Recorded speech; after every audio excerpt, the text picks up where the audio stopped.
மஞ்சள் மஞ்சள் பொதுவா நல்ல காரியங்கள் ஸ்டார்ட் பண்றதுக்கு முன்னாடி இந்த மஞ்சள் எடுத்து வச்சு தான் ஸ்டார்ட் பண்ணுவாங்க. நம்ம வீட்டில் கூட நம்ம அம்மா அக்கா தங்கைகள் நமக்காக நாம நல்லா இருக்கணுன்றதுக்காக மஞ்சள் புடவை கட்டிக்கிட்டு தான் வேண்டிக்குவாங்க. அப்படி அந்த மஞ்சள்னாலே ஒரு தனி வைப்பு தாங்க. நம்ம கொடியில கூட அந்த வைப்ரண்டான அந்த எனர்ஜெட்டிக்கான அந்த மஞ்சள் இருக்குமே, அந்த மாதிரி மங்களகரமான மஞ்சள் விளையிற பூமி தான் இந்த ஈரோடு பூமி. இங்க வந்து மஞ்சளை பத்தி பேசாம வேற எங்க போய் பேசுறது? அது மட்டும் இல்ல, இங்க ஒரு மகத்தான ஒரு மனிதரை பத்தி நம்ம பேசி ஆகணும். இந்த ஈரோடு மண் விவசாயத்துக்கும் பேர் போன மண். இங்க நடக்கிற அந்த விவசாயத்துக்கு மிக முக்கியமான ஒரு கவசமா இருக்கிறது என்ன தெரியுமா? காலிங்கராயன் அணை, காலிங்கராயன் கால்வாய். காலிங்கராயன் அணை கட்டினதுலையும் கால்வாய் வெட்டினதுலையும் உயிரான உணர்வு பூர்வமான நிறைய விஷயங்கள் இருக்குது. அப்படி அந்த ப்ராசஸ்ல அவர் அந்த அணை கட்டும் போதும் கால்வாய் வெட்டும் போதும் ரொம்ப சோர்வடைஞ்சிட்டாராம். அப்ப அவங்க அம்மா அதை பார்த்துட்டு சொன்னாங்களாம், மகனே காளிங்கா, தயிர் வித்த காசு தாழ்வாரம் வரைக்கும் இருக்குது, மோர் வித்த காசு முகுட வரைக்கும் இருக்குது, அதை எடுத்துக்கிட்டு போய் அணைய கட்டியா கால்வாய வெட்டியான்னு சொல்லி தைரியம் கொடுத்தாங்களாம். பெத்த அம்மா கொடுக்கிற அந்த தைரியம் இருக்கு பாருங்க, அதை தாண்டி வேற எதுவுமே கிடையாதுங்க. ஒரு மனுஷனால எதையும் சாதிச்சு காட்ட முடியும்.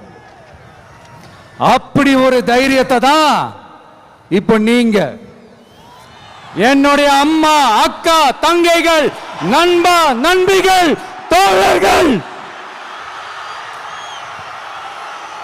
எல்லாரும் எனக்கு கொடுத்திருக்கிறீங்க. அதே தைரியத்தை,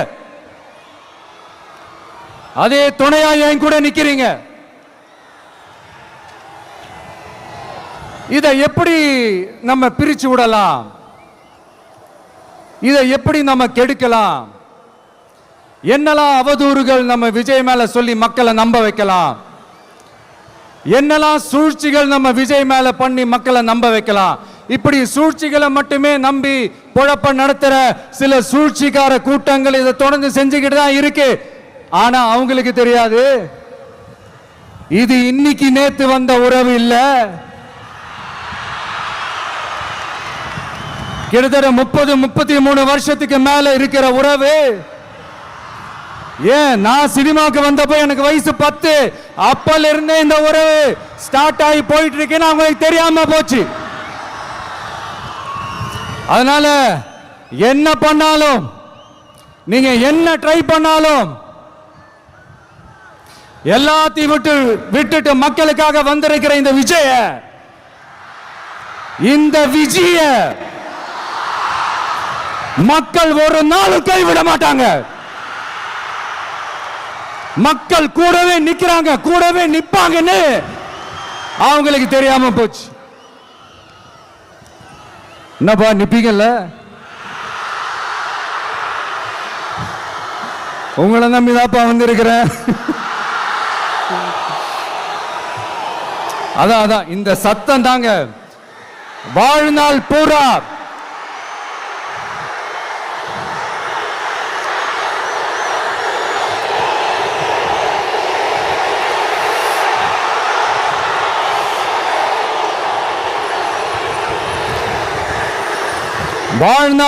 உங்களுக்கு நன்றியோடவே இருப்பேன்.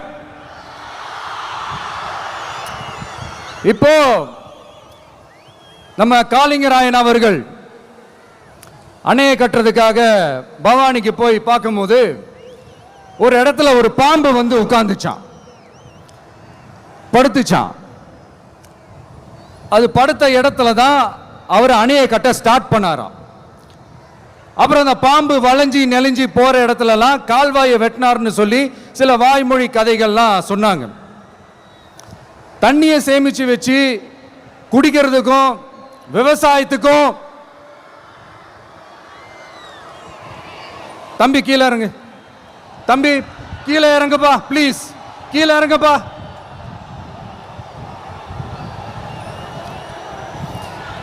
Okay, thank you thank you. கீழே இறங்குங்க, கீழே இறங்குப்பா. நீ இறங்கினாதான் முத்தம் கொடுப்பேன்.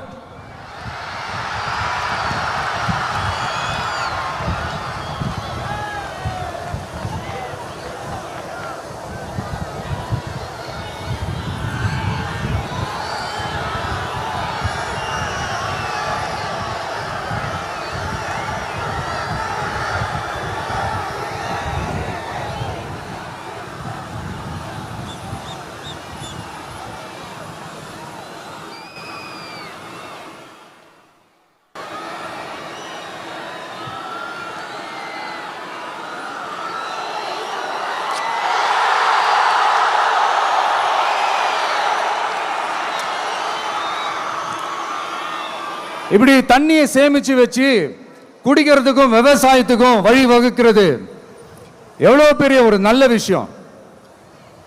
ஸோ இந்த மாதிரி நல்ல விஷயங்கள்லாம் செஞ்சிட்டு கதைகள் சொன்னா பரவாயில்ல, எதுவுமே செய்யாம கதைகளை மட்டும் அடிச்சு விடுறது எப்படி? அத்திக்கடவு அவிநாசி திட்டத்தை இன்னும் விரிவுபடுத்தினா அந்த 3 மாவட்டத்தில் இருக்கிற லட்சக்கணக்கான மக்களுக்கு எவ்வளவு பிரயோஜனமா இருக்கும். எத்தனையோ லட்சம் ஏக்கர் நிலங்கள்ல விவசாயம் நடத்தினா எவ்வளவு பிரயோஜனமா இருக்கும். ஏன் அதெல்லாம் பண்ண மாட்டேன்றீங்க? வள்ளுவர் கோட்டத்துக்கு காட்டுற அக்கறைய இங்க மக்கள் வாழ்வாதாரத்தில் கொஞ்சம் காட்டலாம்ல, ஏன் காட்ட மாட்டேன்றீங்க? இங்க என்ன கவர்மெண்ட் நடத்துறாங்களா இல்ல கண்காட்சி நடத்துறாங்களா? இந்த 21ஆம் நூற்றாண்டிலே மக்களை பத்தி எதுவுமே யோசிக்கிறது இல்ல. ஆனா அந்த காலத்திலேயே இது எல்லாத்தையும் பத்தி யோசிச்ச மக்களை பத்தி, குடிக்கிற தண்ணியை பத்தி, விவசாயத்தை பத்தி, அணை கட்டுறதை பத்தி, கால்வாய் வெட்டுறதை பத்தி, இதெல்லாம் எங்கிருந்து? பவானியிலிருந்து நொய்யலாறு வரைக்கும் கால்வாய் வெட்டி இது எல்லாத்தையும் பத்தி யோசிச்ச காளிங்கராயன் அவர்களுக்கு கோடி கும்பிடு போட்டாலும் பார்த்தாதுங்க.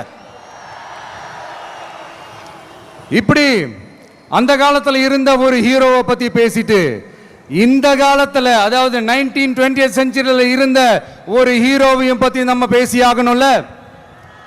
ஒருத்தர் இலகிய மனம் கொண்ட ஹீரோனா இன்னொருத்தர் இரும்பு மாதிரி அயன் மேன் தான்.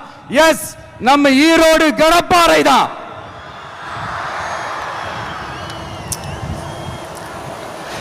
ஒட்டுமொத்த தமிழ்நாட்டையே திருப்பி போட்ட சீர்திருத்த நெம்புகோல். ஈரோடு மாவட்டத்தில் பிறந்த அவர்தான் இந்தியாவுக்கே இடஒதுக்கீடு சம்பந்தமான அரசியல் சட்டத்தை திருத்தறதுக்காக போராட்டம் நடத்தினவர் யாரு? நம்ம தந்தை பெரியாரு. 100 வருஷத்துக்கு முன்னாடியே வகுப்பு வாரி பிரதிநிதித்துவம் வேணும்னு கேட்டவர். அன்னைக்கும் சரி இன்னைக்கும் சரி ஒரு ஆச்சரியத்தோட பார்க்கக்கூடிய ஒரு மனிதர், நம்மளுடைய கொள்கை தலைவர். அப்ப அண்ணாவும் எம்ஜிஆரும் யாரு? பெரியார் அவர்கள் கிட்ட இருந்து எங்களுக்கு தேவையான கொள்கைகளை எடுத்துக்கிட்டோம். அவரை ஃபாலோ பண்ற, அவரை வழிகாட்டி ஏத்துக்கிட்ட அண்ணா அவர்கள் கிட்ட இருந்தோம், எம்ஜிஆர் அவர்கள் கிட்ட இருந்தோம் தேர்தல் அணுகுமுறையை எடுத்துக்கிட்டோம். அண்ணாவும் எம்ஜிஆரும் தமிழ்நாட்டோட சொத்து. அவங்கள பயன்படுத்துறத பத்தி யாரும் இங்க கம்ப்ளைண்ட்லாம் பண்ண முடியாது. அண்ணா எங்களோடது, எம்ஜிஆர் எங்களோடது, நீங்களா எடுத்துக்க கூடாது அப்படிலாம் யாரும் இங்க அழுதுட்டு இருக்க முடியாது, சொல்லிவிட்டேன். அதனால நாங்க ஒரு வழியில அரசியல் செஞ்சுக்கிட்டு போயிட்டு இருக்கிறோம். உங்களுக்கு தான் டிவிக்கு ஒரு பொருட்டே இல்லைல்ல, அப்புறம் ஏன் கதறீங்க? அப்புறம் ஆளாளுக்கு அங்க போயிட்டு இங்க போயிட்டு புலம்பி தள்ளிக்கிட்டு இருக்கிறீங்க. இது எப்படி இருக்கு தெரியுமா? எனக்கு பயம் இல்ல, எனக்கு பயம் இல்ல அப்படின்னு சத்தமா சவுண்ட் விட்டுக்கிட்டே சத்தமா பாட்டு பாடிக்கிட்டே இந்த நடுங்கிக்கிட்டே சின்ன பசங்க நடந்து போவாங்க. அந்த மாதிரி இருக்கு. முதல்ல மண்டையில் இருக்கிற கொண்டைய மறைங்க சார்.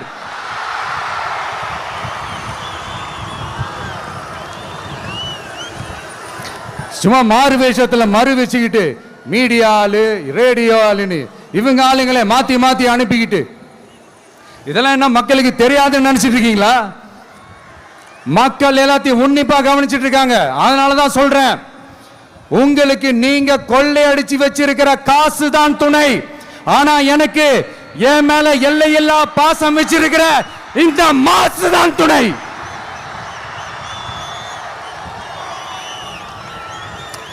இப்படி நமக்கு துணையா இருக்கிற ஈரோடு மக்களுக்காக நான் இப்போ குரல் கொடுக்கலான்னு வந்திருக்கிறேன். சரி, இப்போ விஷயத்துக்கு வருவோம். பெரியார் அவர்கள் கிட்ட இருந்த அந்த செல்வாக்கையும் அந்த பதவிகளையும் அந்த பவரையும் வச்சுக்கிட்டு அவர் என்ன சொன்னார் தெரியுமா? இவ்வளவு செல்வாக்கு, இவ்வளவு பதவிகள், இவ்வளவு பவர் இருந்தோம் நான் ஒரு 5 பைசா காசு சம்பாதிச்சிருப்பேனா? எனக்கோ இல்லை என் குடும்பத்துக்கோ பட்டங்கள் வேணும், பதவி வேணும்னு ஏதாவது கேட்டிருப்பேனா? இல்லை ஏதாவது லாபம் பார்த்துருப்பேனா? இல்லை எதுக்காவது ஆசைப்பட்டிருப்பேனா? ஆனா அவர் பேரை சொல்லிக்கிட்டு அவருடைய கொள்கையை ஃபாலோ பண்றதா சொல்லிக்கிட்டு இப்ப ஆட்சியில இருக்கிறவங்க என்னெல்லாம் செய்யறாங்கன்னு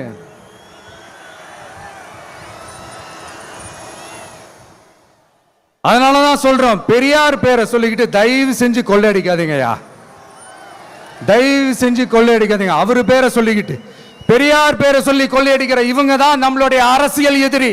மக்களை நீங்க சொல்லுங்க, நம்மளுடைய அரசியல் எதிரி யாரு? நம்மளுடைய கொள்கை எதிரி யாரு? ரிப்பீட், நம்மளுடைய அரசியல் எதிரி யாரு? நம்மளுடைய கொள்கை எதிரி யாரு? உங்களுக்கு புரியுதுல்ல? எனக்கு அது போதும்யா, எனக்கு வேற எதுவுமே தேவையில்லை.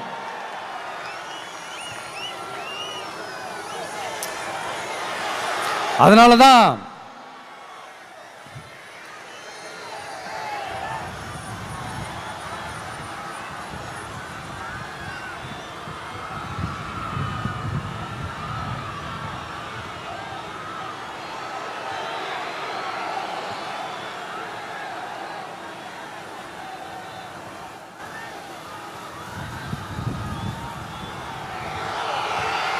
உங்களுக்கு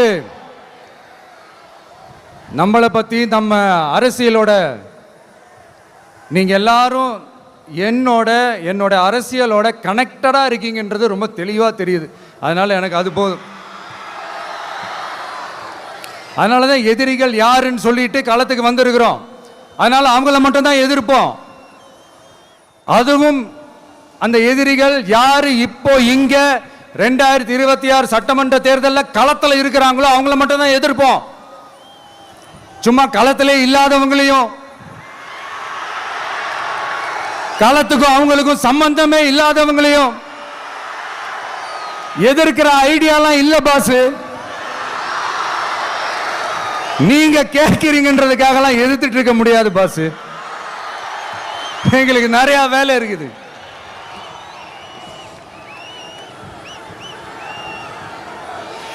எத்தனை எத்தனை பொய்யான வாக்குறுதிகள். வந்த உடனே நீட்டை ரத்து செய்வோம், கல்வி கடனை ரத்து செய்வோம், கேஸ் சிலிண்டருக்கு மானியமா 100 ரூபாய் தருவோம், என்னெல்லாம் அடிச்சு விட்டுட்டு இன்னி வரைக்கும் கேட்கிறேன், இதெல்லாம் சொன்னாங்களே செஞ்சாங்களா? இவங்க எப்பவுமே இப்படிதான், சொல்றது ஒண்ணு செய்யறது ஒண்ணு. திமுகவும் பிரச்சனைகளும் ஃபெவிகால் போட்டு ஓட்டின ஃப்ரெண்ட்ஸ் மாதிரி ஒன்னிலிருந்து ஒன்னை பிரிக்கவே முடியாது. இந்த இப்போ ஈரோடு பகுதியில் இருக்கிற பிரச்சனையை பத்தி பேசுவோம். பெரியார் பேரை மட்டும் சொல்லிக்கிட்டு எப்படி அவரோட கொள்கைகளுக்கு எதிராக செயல்படுறாங்களோ அப்படிதான் இந்த மஞ்சள் நகரத்தோட மஞ்சளுக்கும் ஒண்ணும் பண்ணல, மஞ்சள் விவசாயிகளுக்கும் ஒண்ணும் பண்ணல. ஆராய்ச்சி மையம், சிறப்பு மையம்னு கோடி கோடியா டெண்டர் விட்டாங்க, பேருக்கு கட்டிடத்தை கட்டினாங்க. ஆனா உலகமே போட்டி போட்டு வாங்குற மஞ்சளை மதிப்பு கூட்டி விற்பனை செய்ய, அதாவது அதோட வேல்யூ இன்க்ரீஸ் பண்ணி நம்ம விவசாயிகளுக்கும் இந்த மாவட்ட மக்களுக்கும் நன்மை செய்ய இதுவரைக்கும் என்ன செஞ்சிருக்காங்கன்னு யோசிச்சு பார்த்தா ஒரு பெரிய ஜீரோ தான். கரும்பு நெல்லுக்கு அரசாங்கம் விலை பிக்ஸ் பண்றாங்க, அதையும் ஒழுங்கா பண்றதில்ல. ஒவ்வொரு முறையும் பிரச்சனை. அங்க நெல் கொள்முதல் செய்யறதுல ஊழல். சரி, நாம கஷ்டப்பட்டு விளைய வச்சது வீணா போக கூடாதுன்னு நினைச்சு நம்ம விவசாயிகள் கேட்கிற லஞ்சத்தை கொடுத்தாலும் அதுக்கப்புறம் கூட அந்த கொள்முதல் ஒழுங்கா நடக்கிறது இல்லை. அதையும் தாண்டி ஏதோ ஒரு விலை விவசாயிகளுக்கு கிடைக்குது. அப்படிலாம் இல்லாம ஒழுங்கா நேர்மையா நம்ம மஞ்சளுக்கும் நியாயமான விலை பிக்ஸ் பண்ணி தரமான விதைகளை கொடுத்தா என்ன குறைஞ்சா போயிடுவாங்க? இதெல்லாம் யோசிக்கிறதுக்கு அவங்களுக்கு நேரமே இல்லை. 24/7 அவங்களோட யோசனை என்ன தெரியுமா? இந்த விஜயை எப்படி முடக்கலாம், தமிழக வெற்றி கழகத்தை எப்படியெல்லாம் முடக்கலாம், அப்படிதான் அவங்களுடைய சிந்தனையே 24/7. எத்தனையோ வருஷத்துக்கு முன்னாடி நம்ம காளிங்கராயர் நதிகளின் இணைப்புக்கு முன்னோடியா இருந்தார். பவானி ஆத்துல வர அதிகமான தண்ணீர் அணை கட்டி தேக்கி தண்ணீர் வறட்சியான பகுதிகளுக்கு அனுப்பினார். ஆனா இன்னைக்கு இவ்வளவு நவீன வசதிகள் இருந்தோம், இவ்வளவு சயின்ஸ் வளர்ச்சிகள் இருந்தோம், இவ்வளவு டெக்னாலஜி வளர்ச்சிகள் இருந்தோம், அவங்க வாக்குறுதியில் ஒன்று கொடுத்தாங்கல்ல, பவானி நொய்யலாறு அமராவதி 6 இணைப்பு திட்டத்துக்கு ஒரு துரும்ப கூட கிள்ளி போடல. வாக்குறுதி நம்பர் 103 சொன்னாங்களே, செஞ்சாங்களா? சரி, இதாவது ஒரு பெரிய ப்ராஜெக்ட் வைங்க. ஆறுகளை சுத்தப்படுத்த பல ஆயிரம் கோடி நிதி ஒதுக்குவோம், தமிழ்நாட்டில் உள்ள ஆறுகளை சுத்தப்படுத்துவோம்னு சொன்னாங்களே, செஞ்சாங்களா? ஆனா ஆத்து மணலை கொள்ளையடிக்கிறதுல மட்டும் வேலையை கரெக்டா செய்வாங்க. இதை நான் ஏன் திரும்ப திரும்ப சொல்றேன்னா, மக்களே நீங்க புரிஞ்சுக்கணும். கொஞ்சம் மசந்தா மற்ற மாவட்டங்கள்ல மணல் காணாம போன மாதிரி, மலைகள் காணாம போன மாதிரி, நம்ம மாவட்டத்தில் தனி வளத்தை கொடுத்த செம்மண்ணும் காணாம போறதுக்கு வாய்ப்பு இருக்கு மக்களே. நம்ம மண்ணுக்கும் நம்ம ஆத்துக்கும் நம்ம விவசாயிக்கும் தான் இந்த மோசமான நிலைமை. அதனால ஏதாவது தொழில் செஞ்சு பிழைக்கலாம்னு பார்த்தா அதுக்கும் எங்க விடுறாங்க? தொழில்னு பார்த்தா 30% நெசவாளர்களுக்கு கூலி பாக்கி. அரசாங்கம் நம்ம நெசவாளர்கள் கிட்ட இருந்து கொள்முதல் செய்த வேட்டி சேலைக்கான கூலியை கூட போராடித்தான் வாங்க வேண்டியதா இருக்குது. அது சலுகையோ உதவியோ நலத்திட்டமோ கிடைக்காது. நம்ம உழைப்புக்கான ஊதியம், நம்மளோட உரிமை, அதுக்கே போராட வேண்டிய நிலையில தான் இந்த அரசாங்கம் நம்மளை வச்சிருக்கு. நல்லா பார்த்துக்கங்க மக்களே, உரிமைக்கு குரல் கொடுத்தவங்க தான் இவங்க.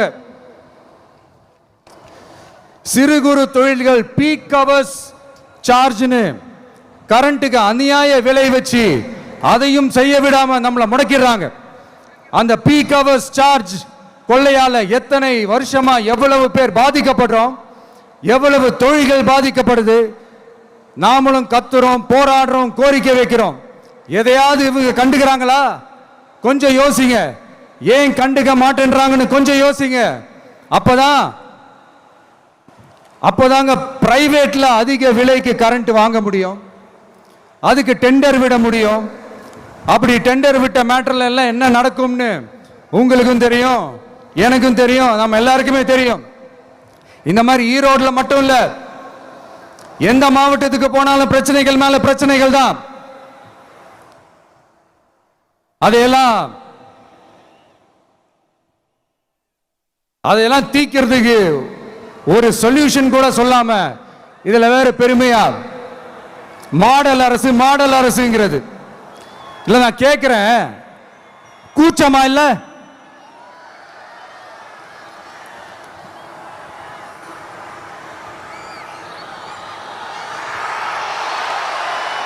இதெல்லாம் கேட்டா அப்படியே நம்ம பக்கம் யூட்டர்ன் அடிச்சு வந்துருவாங்க. விஜய் என்ன அரசியல பேச மாட்டேன்றாரு, விஜய் என்ன சினிமா டயலாக் மாதிரி பேசுறாரு. விஜய்னா பஞ்சு டைலாக் பேசுறாரு, விஜய்னா 10 நிமிஷம் தான் பேசுறாரு, 9 நிமிஷம் தான் பேசுறாரு. நான் எத்தனை நிமிஷம் பேசினா உங்களுக்கு என்ன சார்? நான் எப்படி பேசினா உங்களுக்கு என்ன சார்? உள்ள விஷயம் என்னன்னு பாருங்க சார். ஒவ்வொரு மாவட்டத்துக்கும் போய் மக்கள் ஃபேஸ் பண்ற பிரச்சனைகளை எடுத்து பேசிட்டு இருக்கிறேன். பின்ன அது அரசியல் இல்லாம வேற எதுதான் அரசியல்? உங்களை மாதிரி தனிப்பட்ட முறையில் தரக்குறைவா அசிங்கமா பேசுறது தான் அரசியல்னா அந்த அரசியல் நமக்கு வராது. வராதுன்னா நல்லாவே வரும். உங்களை விட எனக்கு அது நல்லாவே வரும். வேணான்னு விட்டு வச்சிருக்கிறோம். அப்புறம் உங்களுக்கு நமக்கு என்ன வித்தியாசம்? காஞ்சிபுரத்தில் நாம பேசும்போது இந்த மாதிரி உங்களால் அமைக்கப்பட போற ஆட்சியில நம்ம ஆட்சிக்கு வந்த உடனே என்னெல்லாம் செய்ய போறோன்றது சிலது சொன்னோம். அதையெல்லாம் தப்பா புரிஞ்சுக்கிட்டு இப்போ சொல்றேன், விளக்கமா சொல்றேன். நான் சலுகைகளுக்கு எதிரானவன் கிடையாது. மக்களுக்கான சலுகைகளை இலவசம்னு சொல்லி அசிங்கப்படுத்துறதுல எனக்கு உடன்பாடு கிடையாது. மக்கள் காசுல மக்களுக்கு செய்யறதை எப்படி இலவசம்னு சொல்லுவீங்க? அப்படியே செஞ்சிட்டாலும் ஓசில போறேன்னு சொல்லி அசிங்கப்படுத்துறீங்க. என்ன கேட்கறதுக்கு ஆள் இல்லைன்னு நினைச்சீங்களா? மக்களுக்கு ஒண்ணுன்னா இந்த விஜய் வந்து நிப்பா, இந்த விஜய் வந்து கேள்வி கேட்பா. இந்த விஜய் எப்பவுமே மக்கள் பக்கம் தான். அதே மாதிரி மக்களும் என் பக்கம் தான். என் மக்கள் மானத்தோட மரியாதையோட கௌரவத்தோட வாழணும். என் மக்கள் யாருக்கும் கீழே கிடையாது. அப்படி அவங்க கௌரவத்தோட வாழணும்னா அவங்களுக்கான வாழ்க்கை தரம் உயரணும். வாழ்க்கை தரம் உயரணும்னா அவங்களோட வாழ்வாதாரம் உயரணும். வாழ்வாதாரம் உயர்ந்தாதான் பொருளாதாரம் உயரும். பொருளாதாரம் உயர்ந்தாதான் வசதி வாய்ப்புகள் உயரும். இதெல்லாம் உயர்ந்தாலே ஆட்டோமேட்டிக்கா அவங்களோட வாழ்க்கை தரம், அவங்களுக்கான மரியாதை, அவங்களுக்கான கௌரவம் எல்லாமே உயரும். இதுக்கான வழிகள், அந்த சூழல்களை அந்த கவர்மெண்ட் அமைச்சு கொடுக்கணும். இதுக்கான அந்த திட்டங்களை செயல்படுத்தணும். இதெல்லாம் செஞ்சாதான் அந்த அரசாங்கம் ஒரு நல்ல அரசாங்கம். இதைத்தான் சொன்னோம்.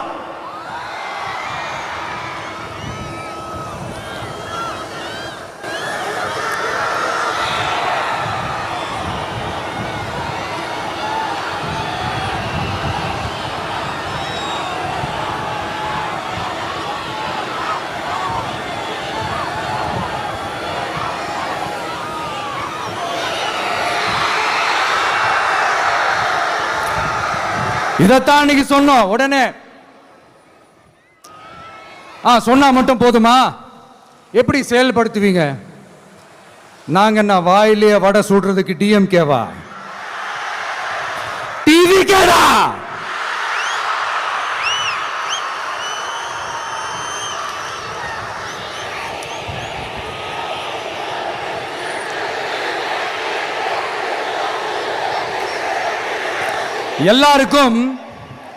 எல்லாருக்கும் நிரந்தரமான ஒரு வீடு இருக்கணும்னு சொன்னோம். உடனே எங்க ஆட்சியிலே நாங்க எல்லாரும் வீடு கட்டி கொடுத்துட்டோமே அப்படிங்கிறது இல்ல. நான் கேட்கிறேன், இங்க உங்களை தான் கேட்கிறேன், இங்க வாடகைக்கு இருக்கிறவங்களே இங்க யாரும் இல்லையா? எல்லாருக்கும் சொந்தமா வீடு கட்டி கொடுத்துட்டாங்களா? அடுத்து வீட்டில் இருக்கிற ஒவ்வொருத்தரும் மினிமம் டிகிரி படிச்சிருக்கணும் அப்படின்னு சொன்னோம். உடனே எங்க ஆட்சியிலே எல்லாரும் டிகிரி படிச்சு முடிச்சிட்டாங்களே அப்படிங்கிற மாதிரி சொல்றது அது உண்மைனா? ஸ்கூல் லெவல்லையே டிராப் அவுட்ஸ் அதிகமானது யாரோட ஆட்சியிலங்க?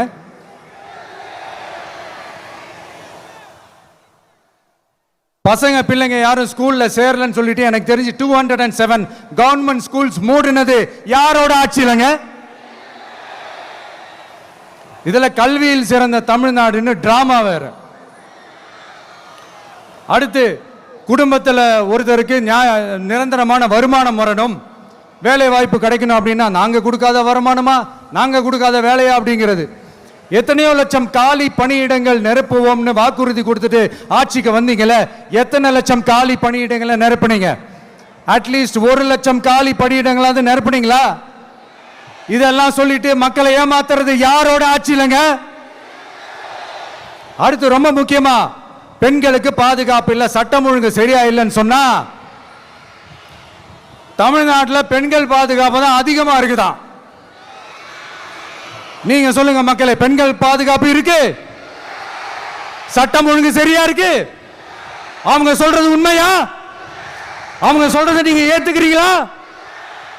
சத்தமா கேக்குதா சார்?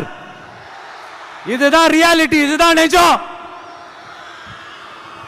நம்மளுடைய ஆட்சியில சட்டம் ஒழுங்குல சமரசமே இருக்காது. அதனாலதான் இவ்வளவு ஸ்ட்ராங்கா சொல்றோம், தைரியமா இருங்க மக்களே. இந்த மாதிரி விஷயங்கள்லாம் நம்ம மக்கள் கிட்ட எடுத்து சொன்னா உடனே இந்த இது எடுத்துட்டு வந்துருவாங்க.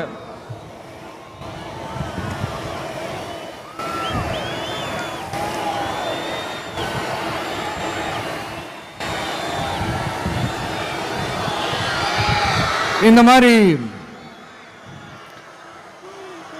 இதெல்லாம் என்னென்ன செய்ய போறோன்றது சிலதெல்லாம் காஞ்சிபுரத்தில் சொன்ன மாதிரி சொன்னா எல்லாத்தையும் தப்பா திருச்சி பேசிக்கிட்டு அவதூறு பரப்பிக்கிட்டு.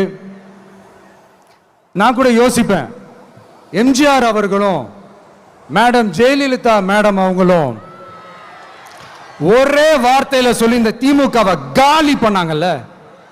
நான் கூட யோசிப்பேன், ஏன் இவ்வளவு ஹார்ஷா பேசுறாங்க, ஏன் இவ்வளவு ஹார்ஷா அவங்கள திட்டுறாங்கன்னு யோசிச்சது உண்டு. இப்பதானே புரியுது. அவங்க ரெண்டு பேரும் சொன்னதை இப்ப நானும் ரிப்பீட் பண்றேன். திமுக ஒரு தீய சக்தி, திமுக ஒரு தீய சக்தி, திமுக ஒரு தீய சக்தி, திமுக ஒரு தீய சக்தி, தீய சக்தி, தீய சக்தி, தீய சக்தி. என் நெஞ்சில் குடியிருக்கும் ஈரோடு மக்களே,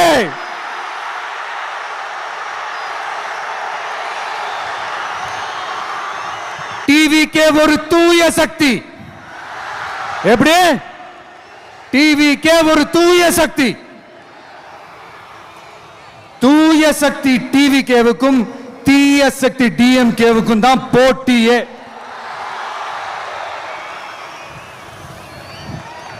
என்ன முடக்கலாம்னு நினைக்கிறீங்க, ஆனா இந்த சத்தத்தை ஒரு நாள் உங்களால முடக்க முடியாது. மக்கள் விரோத திமுக அரசை வீழ்த்த மக்கள் சக்தியான நம்மளால மட்டும்தான் முடியும். அண்ணன் செங்கோட்டையன் அண்ணன் அவர்கள் நம்ம கூட வந்து சேர்ந்தது நமக்கு ஒரு மிகப்பெரிய ஒரு பலம். அந்த மாதிரி செங்கோட்டையன் அண்ணன் அவர்கள் மாதிரி இன்னும் நிறைய பேர் வந்து சேர இருக்கிறாங்க. அவங்க எல்லாருக்குமே அந்த உரிய அங்கீகாரத்தை கொடுப்போம். அது மட்டும் இல்ல, அப்புறம் இன்னொரு விஷயம் சொல்ல மறந்துட்டேன். இப்போ ரீசண்டா ஒரு இடத்துல நம்ம சிஎம் சார் அவர்கள் பேசும்போது சொன்னாங்க, என் கேரக்டரையே புரிஞ்சுக்க மாட்டேங்கிறேன். இது சினிமா டயலாக் இல்லையா? நான் ஏதாவது பேசினா சினிமா டயலாகா? சார் பேசினா அது சினிமா டயலாக் இல்லையா? சிலப்பதிகாரத்திலிருந்து எடுத்ததா அந்த லைன். என் கேரக்டரையே புரிஞ்சிக்க மாட்டேன்றது. உங்களை எப்படிதான் சார் புரிஞ்சுக்கிறது? எந்தெந்த விஷயத்துலலாம் சார் உங்க கேரக்டர் நாங்கள் புரிஞ்சுக்கிறது? அதையும் நீங்களே சொல்லிட்டீங்கன்னா கொஞ்சம் நல்லா இருக்கும் சார். சட்டம் ஒழுங்குல நாடே சந்தி சிரிக்குது, அதுலையா?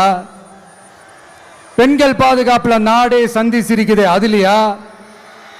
பொய் வாக்குறுதிகளா கொடுத்து ஏமாத்தி ஆட்சிக்கு வந்தீங்களே, அதுலையா?